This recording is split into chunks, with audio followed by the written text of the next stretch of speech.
était voué à l'échec, il faut être clair, on n'aurait pas pu sortir la tête de l'eau et c'était la fermeture assurée. On est dans des gros projets et c'est vite fait de mettre entre 100 et 400 000 euros de plus.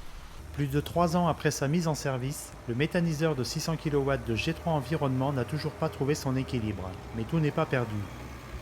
G3 Environnement va commencer à gagner de l'argent puisque depuis le 1er janvier 2016, il y a eu une évolution tarifaire qui nous permet de rentrer un petit peu plus de revenus. Le GAEC Morlot a mis en service son méthaniseur de 250 kW début 2016. Une coïncidence heureuse. L'objectif, c'était d'être bénéficiaire, oui, dès le début et de lisser tout notre investissement sur la durée du contrat. On a eu des démarrages février, on n'était qu'à 200 kW, le temps de mettre en route tout le moteur. Il n'y a pas de raison que ça ne fonctionne pas parce qu'on est tout sur des intrants, on est à 95% sur des intrants de la ferme. Les intrants de la ferme, c'est une chose. Les intrants extérieurs, c'est autre chose. Avec le développement des méthaniseurs, certains intrants ne sont plus gratuits. Alors les déchets d'industrie agroalimentaire, dans les business plans, on allait toucher de l'argent pour prendre ces déchets. Aujourd'hui, on donne de l'argent pour pouvoir les recevoir. À la sortie, par contre, les digestats n'ont toujours pas quitté le statut d'effluent pour gagner celui d'engrais organique qui serait ainsi valorisable hors des plans d'épandage.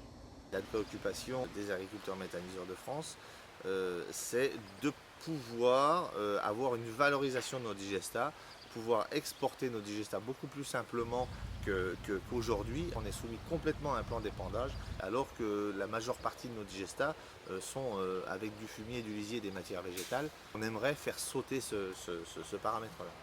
Autre écueil, les coûts de maintenance.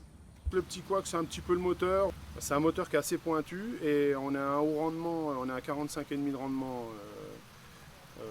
d'électricité. Ça demande beaucoup de suivi et d'entretien. On a des fumiers qui sont très très difficiles à incorporer et de ce fait on a des charges de maintenance qui explosent. On voudrait augmenter ce temps de contrat pour pouvoir diluer nos charges sur un temps plus long et passer ces 15 ans à 20 ans comme l'éolien. En attendant de nouveaux aménagements réglementaires concernant la durée des contrats et les digestats, les agriculteurs explorent tous les moyens de renforcer la rentabilité de leurs méthaniseurs. Une piste, la chaleur. On a 2 maisons de raccordées à cette heure-ci, on a une troisième et quatrième en projet. Et après, on avait dans l'idée de sécher du fourrage pour éliminer la partie ensilage d'herbe aux vaches laitières. La chaleur produite, elle, est utilisée dans un séchoir pour sécher de la plaquette de bois, mais il se trouve qu'on n'était pas à 100% et il nous reste de la chaleur, on n'a pas l'habitude de gâcher. On est dans les serres aujourd'hui qu'on a construit pour aller jusqu'au bout de la valorisation chaleur, puisque les agriculteurs généralement sont des jusqu'au boutistes et n'aiment pas perdre.